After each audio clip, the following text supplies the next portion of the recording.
My home was ravaged by a tornado. I took my wife and kids to my parents, but they said, "No room." My brother's family just scoffed. We walked away. Then a millionaire appeared, kneeling before me. I was stunned to grasp he actually was. Can you imagine losing everything in a single terrifying instant? Your home, your security, your whole world. And then when you turn to the people who are supposed to be your blood, your safe harbor, they slam the door in your face. This isn't just a story about a tornado. It's about betrayal, resilience, and learning that family isn't about blood at all. It's about who shows up when your world crashes down. My name is Coulter Webb, and I live in Wichita, Kansas. For years, I was just a security guard at a supermarket. It wasn't glamorous, definitely not high-paying, but it put food on the table for my small, perfect family. There was Alexis, my wife, a part-time nurse whose smile still warmed my heart like the day we met. And our two incredible kids, Emma, 8, with a laugh as bright as morning sunshine, and Randy, 5, a curious little whirlwind whose hands and feet were always up to mischief. We lived in a modest, weathered house. The paint was peeling, the roof clattered in heavy rain, but it was ours. I'd poured my sweat and soul into fixing every corner, from the bookshelf in the living room to the wooden fence in the backyard. To me, it wasn't just wood and plaster. It was our world, a home I was fiercely proud of building with my own hands. That day started like any other warm May afternoon. The air smelled of fresh-cut grass. I'd just finished my shift, tired but eager to get back to Alexis, Emma, and Randy. I drove our old pickup, the radio playing a country song Alexis often hummed. I was thinking about our weekend plans, fixing up the backyard garden where Alexis wanted to plant daisies, just to see her smile. Simple dreams. Simple happiness. I truly believed I needed nothing more, but everything, absolutely everything, changed in an instant. I was on the sofa watching Randy play with Legos when the tornado siren wailed. It was sharp, piercing the air like a cry of death. I'd lived in Kansas my whole life, so sirens weren't new, but this one was different, louder, more urgent. It felt like the sky itself was screaming. My heart slammed against my ribs. "Alexis!" I yelled, my voice cracking. She rushed from the kitchen, eyes wide, hands still wet from dishwater.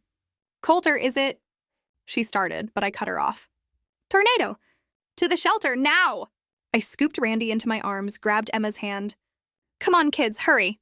Emma's eyes glistened with panic. Randy clung to my neck, trembling. "Daddy, what's happening?" he whimpered. I wanted to answer, to comfort them, but my throat felt tight, choked with fear. I just gripped Emma's hand, pulling them towards the back door, towards our small, concrete storm shelter. The sky outside was no longer gentle blue. It had turned an inky, swirling green-black, as if someone had spilled darkness across the heavens. The wind howled, whipping up dust and leaves. Somewhere, glass shattered, sharp as a scream. I threw open the shelter hatch, pushed Alexis and the kids inside. "Get in, quick!" I roared, trying to drown out the monster wind. Alexis held Randy, pulling Emma close, and I slammed the hatch shut, locking us in. Inside, it was pitch black, save for a dim lantern.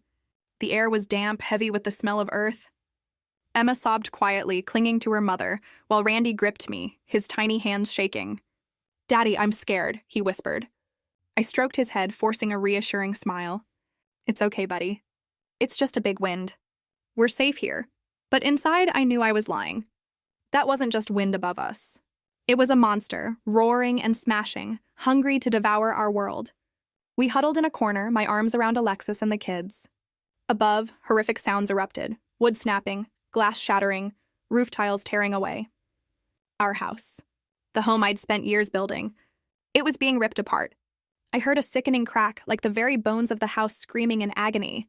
Alexis gripped my hand, her nails digging into my skin, but I felt no pain, only a cold, piercing fear, like ice flooding my chest.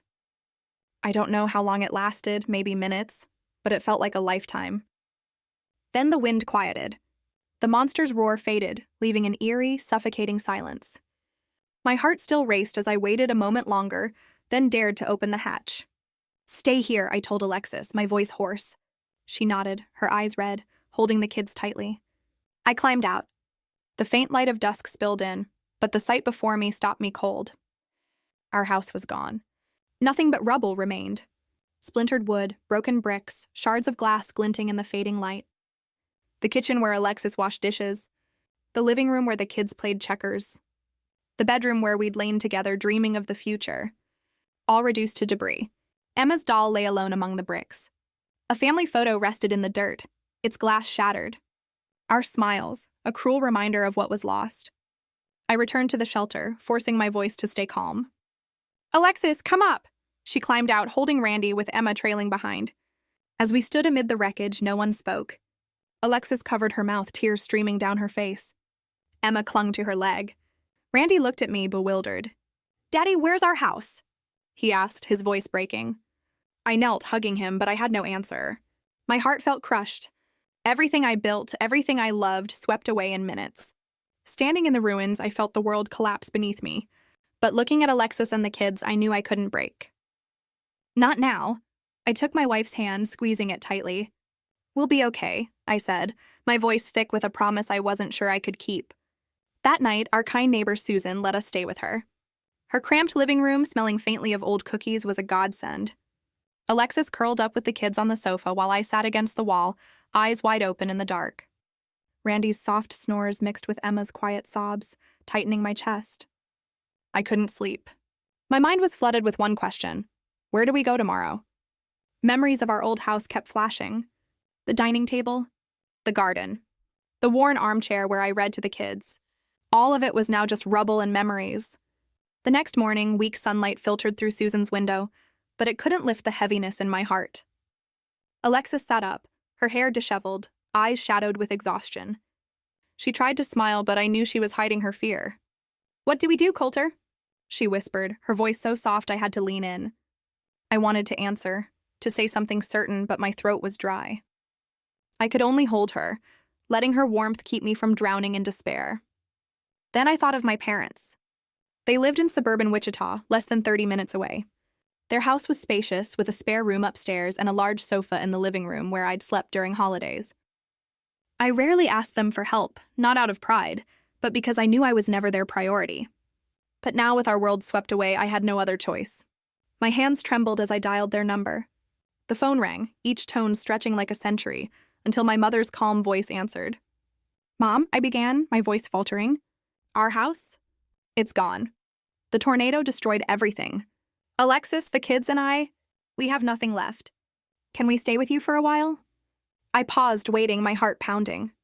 There was a long silence before she replied, her voice gentle. "Come home, Coulter. I'll get things ready." Her words were like a warm breeze through my icy chest. I turned to Alexis, squeezing her hand. "We'll stay with my parents for a bit." Alexis's smile flickered, faint but hopeful. Emma looked up, eyes sparkling. "Are we going to live with Grandma and Grandpa?" Randy chimed in, his voice small. "I liked Grandpa's room with the ship lamp." I nodded. "Yeah, we'll stay with them for a while," I said, forcing a smile. That morning, we gathered what little we had left. A few clothes, a blanket, and Emma's torn doll I'd salvaged from the wreckage. Everything fit in the trunk of our old pickup, the only thing unscathed by the storm. On the drive, the air in the truck was heavy, but there was a flicker of hope. Emma and Randy chattered about their grandparents, the upstairs room, their old cat. Alexis held my hand silent, but her eyes seemed to say, "It'll be okay." I squeezed her hand, trying to believe it. But when we pulled up to my parents' familiar house, a wave of unease hit me. The red-tiled roof, the maple trees, the gleaming windows, it was all the same, but something felt wrong. Laughter spilled from inside, not my parents' voices, but my younger brother Vincent's, along with his wife and their 2 kids. I stepped out, my heart heavy. Alexis followed, carrying Randy and holding Emma's hand. As we reached the door, my parents came out, their faces showing discomfort instead of the joy I'd hoped for. "Coulter," my mother said, her voice hesitant. "I'm so sorry, but Vincent and his family just came to visit. The house is full. You'll have to find somewhere else to stay for now." I froze, unable to believe my ears. Full? Through the door, I saw the spacious living room, the sofa empty. Vincent was inside, laughing carelessly with his wife, oblivious to our situation. I took a deep breath, trying to keep my voice steady. "Mom, we could sleep on the sofa or just a corner of the living room. We don't need much, just a place to get through this." I was almost begging, my voice trembling, hoping for a shred of compassion, but she shook her head, her eyes avoiding mine. "Coulter, you know how it is. The house is crowded. Vincent and his family need space. I can't let the kids be cramped. Find somewhere else." It's just temporary. But Mom, I stammered, fighting to stay calm. We have nowhere else to go. Our house? It's gone. She looked at me, her expression pitying but firm. I know, but Vincent got here first and his family's bigger. I can't kick them out. You understand, right? My father stood behind her, silent, avoiding my gaze. My blood felt like it turned to ice. Alexis bowed her head, gripping Emma's shoulder, hiding her pain. Emma looked at me, confused. Daddy, don't Grandma and Grandpa want us? Randy tugged at my shirt, his voice shaky. I want to sleep in Grandpa's room. I knelt, hugging them, but words failed me. Memories of my childhood flooded back. Times when Vincent was favored, defended while I was pushed aside, deemed unimportant. When I broke my arm, Dad said, "You're a boy. A little pain's nothing."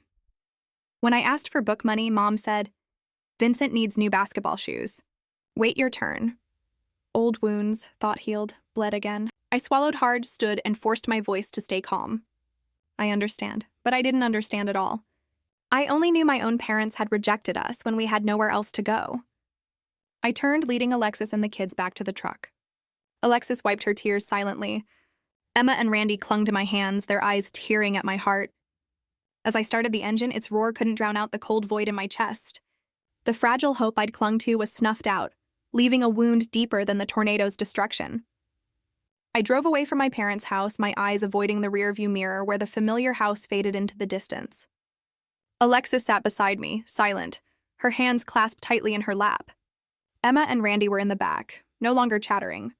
Randy clutched Emma's torn doll, staring out the window, while Emma leaned against her mother, her small shoulders trembling slightly. I wanted to speak, to comfort them, but words dissolved, leaving only a heavy silence. I just kept driving, no destination in mind, desperate to escape the sting of being rejected by my own flesh and blood. In the end, I took us to an emergency shelter set up by the Red Cross at the local high school, the only place I could think of after my parents turned us away. As we stepped into the gymnasium, a chaotic scene unfolded. Hundreds of people crowded the vast, stifling space, sprawled on thin air mattresses draped in worn blankets. The air was thick with the smell of damp mold, sweat, and canned food. Children's cries, the groans of the elderly in pain or exhaustion, and the ceaseless arguments of adults filled the room. I gripped Alexis's hand, guiding her and the kids through the crowd to find a small corner. We were given a few thin blankets and a mattress near a cold concrete wall. No partitions, no privacy, just the weary, desperate gazes of strangers. Alexis spread the blankets, trying to make a spot for Emma and Randy. "Sleep, kids," she whispered, her voice gentle but trembling. Emma shook her head, clutching her torn doll, eyes red. "It's too noisy, Mommy. I'm scared." Randy clung to me, his voice tiny. "Daddy, when can we go home?" I knelt, hugging him, but his questions stabbed at my heart. "Soon," I said, though I had no idea when soon would be. The days in the shelter were a series of trials. Each morning, we lined up for food: dry bread, canned beans, a small bottle of water. Once, a burly man, face red with anger, lunged to snatch a can of beans from a woman's hands. "That's mine," he bellowed. I was nearby, saw her frightened eyes, and stepped in, keeping my voice calm. "Hey, easy. There's enough for everyone." He glared at me, eyes wild, but muttered something and walked off. Alexis pulled me back, whispering, "Don't get involved, Coulter. You don't need to play hero." The conflicts didn't stop there. One afternoon, Emma screamed when another kid grabbed her torn doll. The boy's parents jumped into a shouting match with Alexis, their voices drowning out Emma's cries. "He was just playing. Why make a big deal?" the mother yelled, pointing at Alexis's face. I rushed over, pulling Emma behind me, trying to defuse things. "It's just kids. Let's give her doll back." They tossed it to the ground with hostile glares that chilled me, then walked away. Emma picked it up, hugging it tightly, tears streaming down her face. That night, I caught someone rummaging through our bag, trying to steal our last bottle of water. I grabbed his wrist, my voice low and firm. "Put it back." He flinched, mumbled an apology, and slipped into the shadows. Alexis looked at me, her eyes worried. "Coulter, you have to be careful. It's not safe here." I nodded, but inside I felt helpless. I thought I could protect my family, but in this chaos I felt like nothing. Each night, as Alexis and the kids fell into uneasy sleep, I sat awake, keeping watch. The cries, arguments, and wind whistling through the gymnasium's cracks blended into a symphony of despair. In the darkness, old memories resurfaced, sharp and painful. I remembered childhood evenings when Mom made Vincent's favorite potato soup while I got the leftovers. I recalled Vincent getting new basketball shoes while I wore torn ones to school. I remembered Dad's indifferent look when I shared my dream of becoming an engineer, saying, "Vincent's the one with the future." Those memories, though buried, clawed at me. My parents' rejection wasn't the first time they'd turned their backs on me, but it was the most painful. They chose Vincent, as always, leaving my family stranded when we needed them most. I looked at Alexis, holding Emma and Randy close, her hair disheveled, her face gaunt, but still as beautiful as the day we met. I thought of my promise. We'll be okay. But in this shelter, among strangers and chaos, I didn't know how to keep it. I could only hold my family, trying to shield them from the invisible storm still tearing at my heart. The days in the shelter stretched on endlessly. Each morning, I woke with an aching back from the thin air mattress, the cries of children and arguments of adults echoing in my head. Alexis tried to keep the kids' spirits up, telling them stories, singing lullabies she used to sing when Emma was a baby. But I caught the mounting worry in her eyes as if she wanted to ask, "What's next for us?" Emma grew quieter, clutching her torn doll while Randy clung to me, asking questions I couldn't answer. One morning, after nearly a week in that crowded, miserable shelter, I decided to return to the ruins of our old house. I didn't know what I hoped to find, a keepsake, a piece of memory, or just a sense that I hadn't lost everything. Alexis wanted to come, but I told her to stay with the kids. "I'll be back soon," I said, kissing her forehead. She nodded, but her eyes seemed to hold me back, as if afraid I'd vanish into the rubble. I drove the old pickup to what used to be our home. The scene was still a nightmare: splintered wood, shattered glass, scattered belongings. I stepped through the debris, my boots sinking into dust and dirt. I found a photo frame, our family picture from Emma's 7th birthday, all 4 of us beaming in the summer sunlight. The glass was broken, but Alexis's smile still shone, Randy's eyes sparkled with mischief, and Emma wore her pink hair bow. I gripped the frame, my heart aching. Kneeling, I dug through the wreckage, hoping to salvage something more.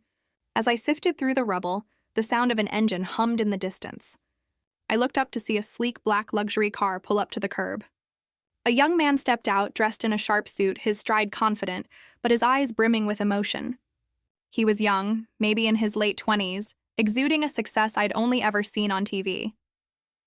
I frowned, wondering what he was doing in this desolate place. He walked straight toward me, his gaze locked on mine as if he'd found something vital. "Coulter?" he said, his voice low but warm. I nodded, wary. "Who are you?" I asked, still clutching the photo frame like a shield. He smiled, a smile both unfamiliar and oddly familiar. "I'm Tiago," he said, pausing as if waiting for recognition, but I drew a blank. My mind, exhausted from days in the shelter, was empty. Seeing my silence, he continued. "You don't remember me, but 7 years ago, you saved my life." And then, like a flood, the memory came rushing back, vivid as if it were yesterday. It was a rainy night, the wind howling through the window cracks. Alexis was by the crib singing to Emma, then just one. As was my routine, I grabbed an umbrella to check the gate and fence before bed. That's when I saw a small figure crumpled on the ground, trembling in the cold. The boy was scrawny, his hair plastered to his forehead, his eyes dim with fever, but flickering with a desperate will to live. Without thinking, I brought him inside. Alexis, seeing the drenched, shivering boy, wrapped him in a blanket and made ginger tea while I dried him off and rummaged for fever medicine. In the days that followed, we let him sleep on our old sofa, feeding him simple but warm bowls of soup. He recovered slowly, always timid, his eyes wary, as if afraid of being a burden in our already cramped home. Then one morning, the sofa was empty. On the pillow was a scribbled note. "Thank you for everything. I don't want to be a burden. My name is Tiago. One day I'll come back to find you." "Tiago," I muttered, my voice catching. "You're the kid who stayed with us 7 years ago." Tiago looked at me, his eyes brimming with emotion. "Yes, Coulter. When I heard about the tornado in Wichita, I immediately thought of you and Alexis. If it weren't for you two, I don't know how I would have survived. I might have died on that cold, rainy night." He paused, taking a deep breath, his eyes glistening with distant memories, both painful and warm. "Today, I'm here to repay you." I stood there, the cold photo frame in my hands, struggling to process his words. Tiago continued, his voice steady but resolute. as if determined to make me understand his journey. After I left your house, I wandered for a while. But your kindness gave me hope, Coulter. It was like a small flame, enough to keep me from giving up. Then one day, a family in Topeka took me in. They gave me a home, sent me to school. I studied like crazy, knowing it was my only shot to escape my past. I graduated college with a finance degree and started a business. Now I own a tech company worth millions, with offices in New York and San Francisco. I'm no longer that homeless kid, but I never forgot the night you found me at your gate when I thought I'd die from cold and fever. Tiago's words were like a warm breeze seeping through the cracks in my heart. I looked at him, a young man in an expensive suit standing amid the ruins of my life. Yet his eyes were the same as that scrawny boy's, full of longing and gratitude. I didn't know what to say, only felt a small spark of light in the darkness of recent days. My parents had turned their backs, but here was someone who was once a stranger, a boy I helped out of simple compassion, now standing before me, bringing a world I never expected. Tiago wasn't blood, but in that moment, he felt more like family than anyone who had ever abandoned me. Tiago stepped closer, placing a hand on my shoulder, his voice warm but resolute. Coulter, you didn't just save me from dying that night. You and Alexis gave me something bigger. Faith that life was still worth living, that there were still good people in this world. Without you, I wouldn't be standing here today with a company, with anything. He paused, his eyes shimmering as if reliving those hard days. I've reached heights I never dreamed of, achieved everything I once longed for, but it all started with Alexis's warm soup, that blanket, and your words. It'll be okay, kid. Now it's my turn to help you. His words were like a warm stream flowing through the cracks in my heart, soothing the chill of recent days. I wanted to respond, to say he didn't need to do anything, that I'd only done what anyone would. I wasn't used to being helped. My whole life had been a series of carrying the load myself. Long night shifts. Months of saving every penny to fix the roof. Sleepless nights holding Alexis when she worried about the kids' school fees. I'd always told myself I had to be strong, the pillar for my family. But now, standing before Tiago, I felt small, like a man sinking in a storm with nothing to hold on to. Tiago seemed to read the hesitation in my eyes. He smiled, a gentle but determined smile, as if prepared for any objection. Coulter, I'm not just here to say thank you. I want to help you and your family get back on your feet after this storm. For starters, I have a luxury apartment in one of my properties right in downtown Wichita. It's vacant, fully furnished, bedrooms, kitchen, everything your family needs. I want you, Alexis, and the kids to move in today. No rent, no worries. Consider it your home. I opened my mouth to protest, to say we couldn't accept, that his kindness was too vast, too much for me to ever repay. But Tiago raised a hand, his voice firmer. There's more, he continued. I know you're waiting on insurance, but that could take months, even years. I'll provide financial support to get your family through this. New clothes for the kids, essentials, anything to make them feel safe. I stood frozen, my mind reeling as if caught in another tornado. A luxury apartment? Financial support? It felt like a dream, the kind that sparked both hope and fear. I looked at Tiago, searching his eyes for any hint of pity, but found none. Just sincerity, a determination to repay what he felt he owed.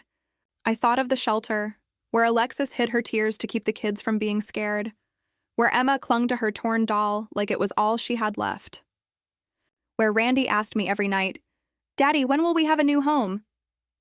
I thought of my promise to them. We'll be okay. Tiago? I finally said, my voice trembling, as if it took all my strength to speak. You don't have to do this. You don't owe me anything. Back then, I just wanted to help a kid who needed it. I didn't expect repayment. I looked down, clutching the photo frame, feeling my pride holding me back from accepting this help. Tiago shook his head, his smile tinged with sadness. You don't get it, Coulter. Your kindness wasn't just a bowl of soup or a blanket. It was why I didn't give up. Why I believed I could make something of myself. You gave me a new start. Now let me do the same for you. He gripped my shoulder tighter, his eyes piercing into mine. Let me help like you helped me. Not out of pity, but because I see you as family. The word family from Tiago's lips hit like a blade. Not to wound, but to cut through the walls I'd built around myself. Family. The thing I thought I'd lost when my parents turned their backs, when our home was swept away by the tornado. But now, standing before Tiago, I realized family wasn't just blood. It was the people who stood by you, even when the world collapsed. I turned away, hiding the tears welling up. Inside, a battle raged between the pride of a man who'd always fended for himself and the exhaustion of a father and husband on the brink of despair. I thought of Alexis, Emma, and Randy enduring so much, and I thought of my promise, which I'd begun to fear I couldn't keep. "Okay," I said, my voice trembling, almost a whisper. "Thank you, Tiago. I don't know what to say." He smiled, patting my shoulder, his eyes brightening as if a weight had lifted. "Don't thank me. This is just the first step. Come on. You need to get your family somewhere safer. They deserve better. And you, Coulter, you deserve a chance to start again." I nodded, feeling a heavy stone lift from my heart. I looked at Tiago, the boy I'd saved on a rainy night, now standing here, bringing light to my darkest days. His offer wasn't just an apartment or money. It was a turning point, a chance to rebuild a home for Alexis and the kids. Not just from rubble, but from the kindness I'd once sown, never expecting it to bloom so brilliantly. We walked toward Tiago's sleek car, me still clutching the family photo, my heart heavy but flickering with hope. He opened the door, gesturing for me to get in. "Let's go, Coulter," he said, his voice gentle but certain. "Today's a new day." The car ride back to the shelter where Alexis and the kids waited felt heavy with anticipation. When Tiago parked in front of the gymnasium, I saw Alexis at the entrance, holding Randy in her arms, Emma standing beside her, clutching her torn doll. Alexis's eyes lit up with a mix of curiosity and concern. As I stepped out of the sleek luxury car, I knelt before the kids, forcing a smile. "Kids, Daddy has something to tell you." I turned to Alexis, taking her hand, my voice trembling. "Sweetheart, this is Tiago. He's the kid we helped 7 years ago. Now he wants to help us." Tiago stepped forward, smiling at Alexis. "Alexis, do you remember me? The kid you made ginger tea for?" Alexis froze. Then her face brightened, tears glistening. "Tiago, is that really you?" she whispered, hugging him like a long-lost relative. Emma and Randy looked at Tiago, curious but shy. I pulled them close, saying softly, "Uncle Tiago is going to help us get a new home. A better place than this." Emma's eyes sparkled. "Really, Daddy? A real house?" Randy tugged my hand, his voice small. "Will I have a room?" I nodded, choking back emotion. "Yes, buddy. Rooms for both of you." Tiago led us to a high-end apartment complex in downtown Wichita, where gleaming glass towers rose against a blue sky. When he opened the door to a 10th-floor apartment, I could hardly believe my eyes.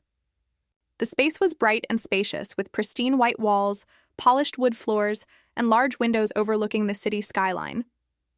The living room had a plush leather sofa, the kitchen was modern with a stocked fridge and oven, and there were 3 bedrooms, each with soft beds and fresh linens.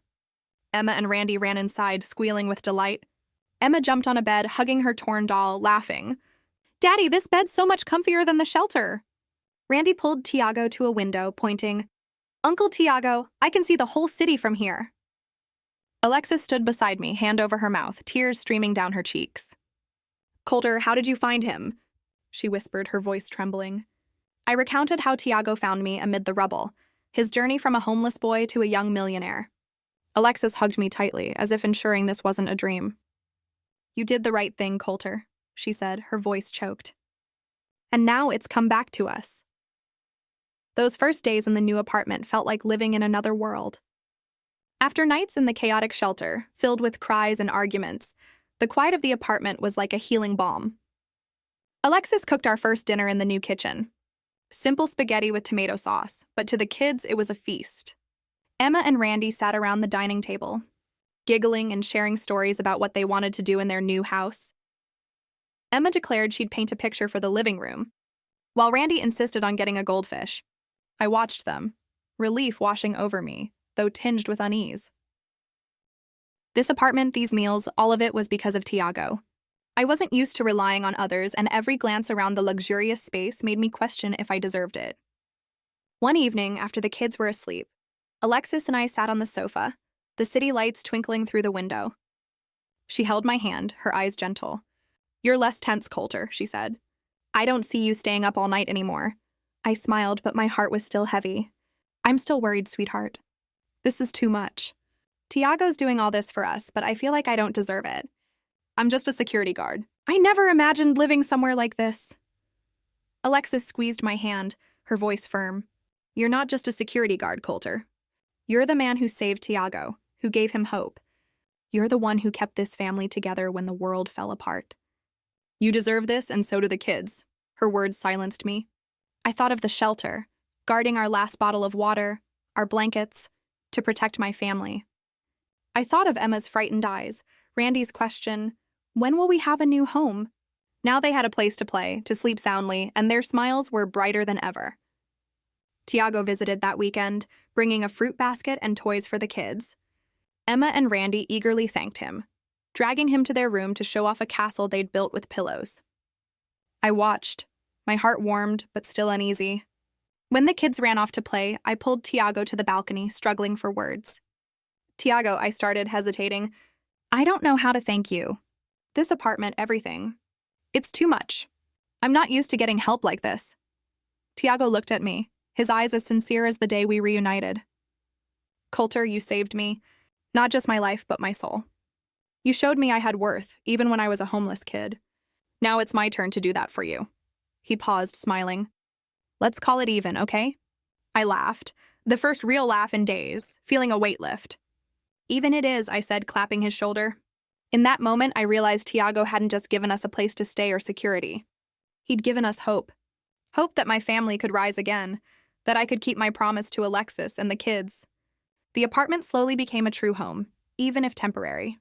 Emma started painting colorful pictures, hanging them on the walls. Randy found a corner for his Legos, building spaceships he dreamed of. Alexis sang lullabies again, her voice soft and steady, no longer trembling as it had in the shelter. One morning, as I was brewing coffee in the bright kitchen, Tiago appeared with a radiant smile, holding a stack of documents. Coulter, he said, his voice brimming with excitement, have you thought about what's next? I mean, beyond waiting for insurance or going back to the security job? His question caught me off guard. Truthfully, I hadn't dared to think that far. The days in the shelter had me focused solely on surviving each moment. And now, in this apartment, I was still adjusting to the feeling of temporary safety. Not yet, I replied, hesitating. I'll probably go back to being a security guard at the supermarket. I don't have many options. Tiago looked at me, his gaze sharp but not judgmental. Coulter, you have more options than you think. I want you to work with me in my company, not as a security guard, but in a real role in finance and investment. I believe you can do it. His offer hit me like a gust of wind, both startling and disorienting. Finance? Investment? I repeated, almost laughing at how far-fetched it sounded. Tiago, I'm just a supermarket security guard. I never went to college, never touched things like market analysis or asset management. I'd mess it up. But Tiago shook his head, his eyes unwavering. Coulter, you don't need a degree to succeed. You have something no school can teach: hard work, honesty, and the ability to read people. I've heard you talk about handling tough situations in the shelter, protecting your family, staying calm when everything was chaos. Those are real skills. I'll teach you everything from the basics. Just say you'll try.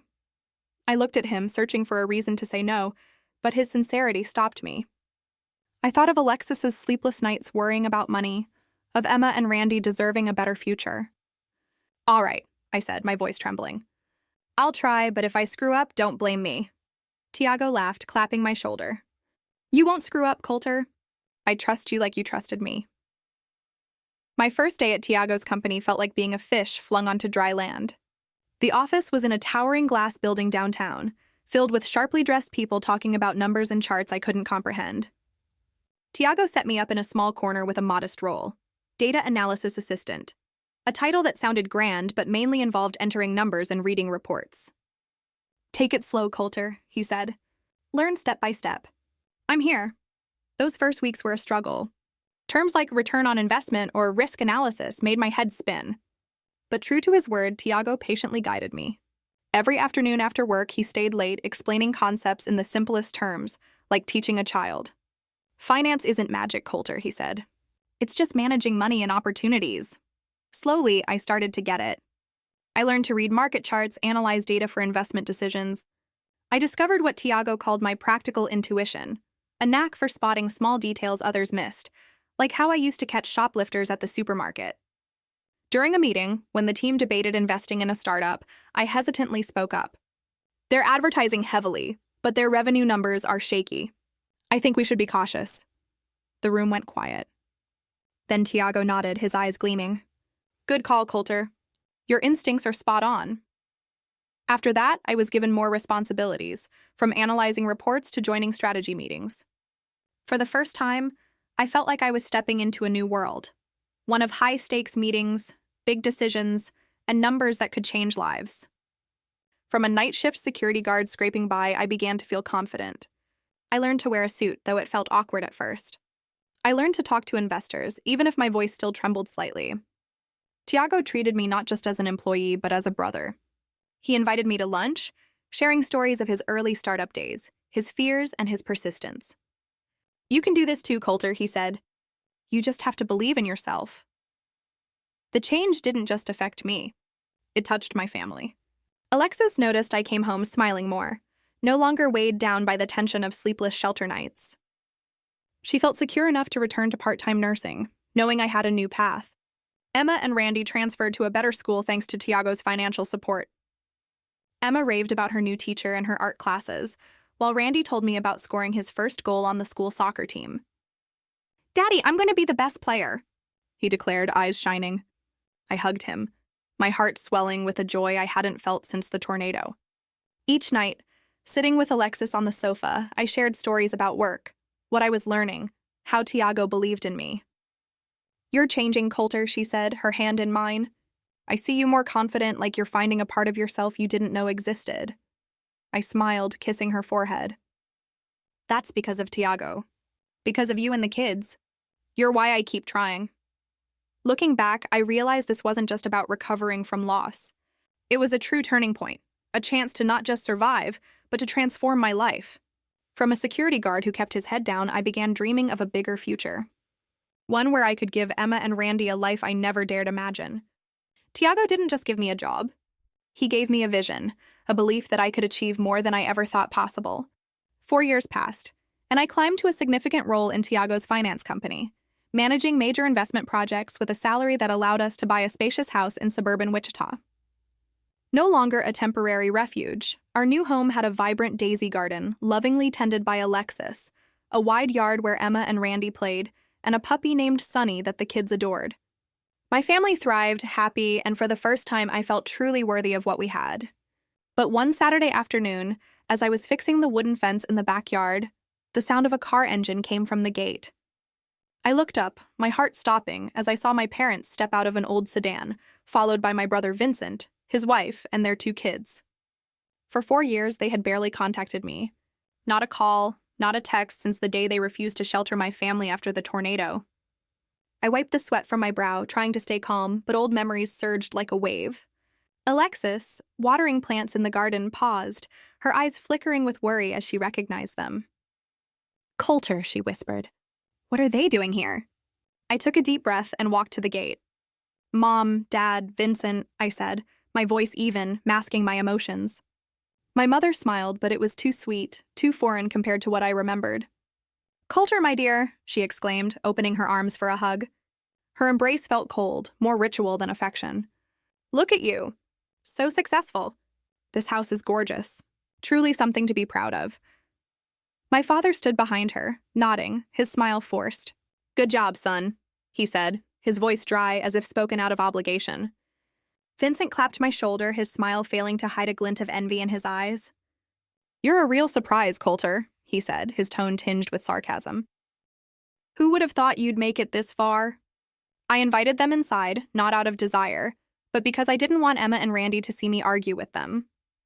The kids ran out, curious about their grandparents and Uncle Vincent, but they weren't as chatty as they'd been 4 years ago. They sensed the distance, even if they didn't fully understand it. Alexis brewed tea and set out cookies, but the living room felt heavy, like everyone was acting in a play no one wanted to watch. My mother started with seemingly harmless questions. What do you do at that company, Coulter? I hear it's a big one, right? Good pay. She smiled, but her eyes studied me as if calculating my worth. My father asked about the house, property prices, investments. A place like this must cost a fortune, huh? he said, scanning the living room where our family photo hung proudly on the wall. Vincent was more blatant. He sat with his legs crossed, fingers tapping the table, asking questions laced with curiosity, but heavy with intent. Your company must have some sweet deals, right? Ever think about sharing investment opportunities with family? He grinned, but his eyes were cold, as if appraising me, my life. I mean, family should stick together, help each other out, right? He added, his tone suggestive. Alexis sat beside me, squeezing my hand under the table, urging me to stay calm. But I didn't need to get angry. I was too familiar with their ways. How they turned me away when I needed them most. How they chose Vincent because he got there first. I listened, but inside everything was clear. They weren't here because they missed me or wanted to reconnect. They came because they'd heard of my success, saw the new house, knew I worked for a big company. Their sweet words, "You make me so proud. Family should be closer," were a veneer for their calculations. Vincent especially couldn't hide his envy. When I briefly mentioned my work, the projects I managed, he clenched his fists, his lips tightening. "You got lucky, Coulter," he said, his voice bitter. "Who'd have thought a security guard could climb this high?" I wanted to laugh at his sarcasm, but I stayed silent. They didn't know about the nights I stayed up studying reports. The days I feared I wasn't good enough. The moments I questioned if I was on the right path. They didn't know the sweat, tears, and heart I poured into building this life. I smiled, polite but cold. "Thanks for visiting," I said, my voice even. "But we're fine. Alexis, Emma, Randy, and I, we've built our own life. We don't need anything more." My mother froze, her eyes flickering with unease. "Coulter, what do you mean?" "We're family. Families help each other." Vincent jumped in, his voice rising, almost angry. "You can't turn your back on family, man. I mean, we could work together, do business. You've got connections at that big company. Share a little. It won't cost you anything." I looked into his eyes, seeing the same envy, the same selfishness I'd known since childhood. He hadn't changed. Still the Vincent who wanted what I had, but never shared when I was in need. I stood, keeping my smile polite but firm. "I value family," I said, my voice calm but resolute. "But I've learned family isn't just blood. It's the people who stand by you when you're down, not the ones who show up only when you're up." I paused, looking at my parents, at Vincent. "4 years ago, when my family lost everything, you chose to turn away. Now I've rebuilt my life, and I don't need people who only come for what they can gain." My father lowered his head, silent, as if knowing he had no right to speak. My mother stammered, searching for words. "Coulter, you're misunderstanding. We just wanted—" But I raised a hand to stop her. "Thanks for coming. We have things to do." I walked them to the door, watching as they climbed into their car.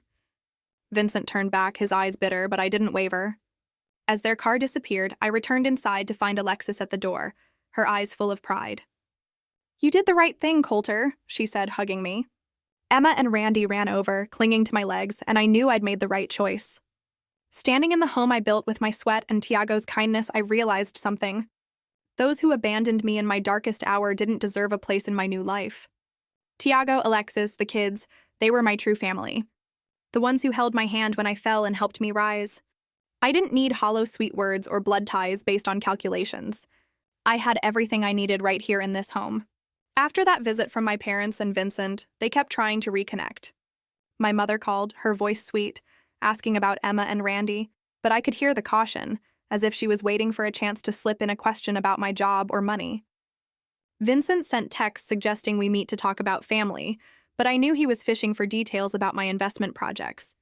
Once, my mother even sent a long letter claiming she and my father regretted what happened, wanting to reconcile and start over.